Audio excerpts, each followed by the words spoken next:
let's see how easy it is to add a records control schedule in QAction. If you're any records manager inside of USDA, you'll be familiar with the National Archives website.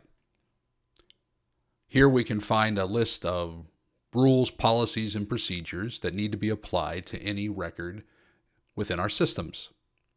As an example, I'll click on single-family housing records, and we can see that there's plenty of good information around the records that we need to follow.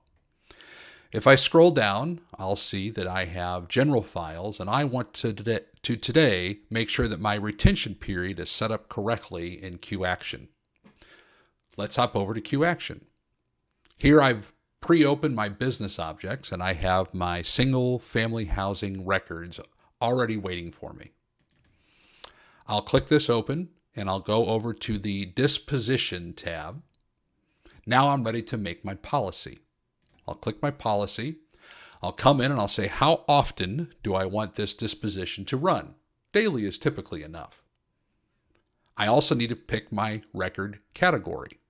Thankfully, I already knew I was doing my general files, and I've pre-completed that. Now that I've selected this record series type, I can choose my workflow. This can be anything that we need it to be. In this case, we're going to localize on records disposition. For our records officer, we can't always rely on a single person because, gosh, they could be doing other things.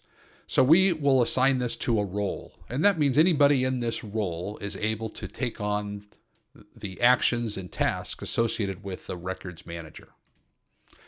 For our custodian, we'll do the same, but this time we'll use the process administrator.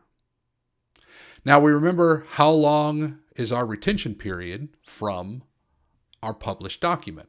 So if we go back to check, we can see that the retention period is 7 years after cutoff, and the cutoff ends at the fiscal year. Therefore, we'll drop down and pick years and then increase this up to 7. Now we have a choice on, do we destroy it, do we keep it permanently, or do we transfer? Sometimes we want to transfer, and here we're pre-completed for a zip file or to our NARA standards. In the future, we can also transfer this to something like Ag Records. In this case, we're only going to destroy it because if we look at our system, it says definitely the policy is to destroy after 7 years. We'll choose our date. These dates can be added dynamically as our needs change. In this case, we're only going to take when the file was created. We'll also make sure that we offset to the fiscal year.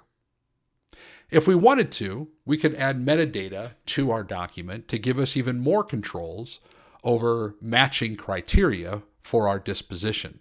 Here we can see that by selecting one of the associated fields and then picking an option that could be selected. In this case today, we're only going to keep it simple without additional metadata.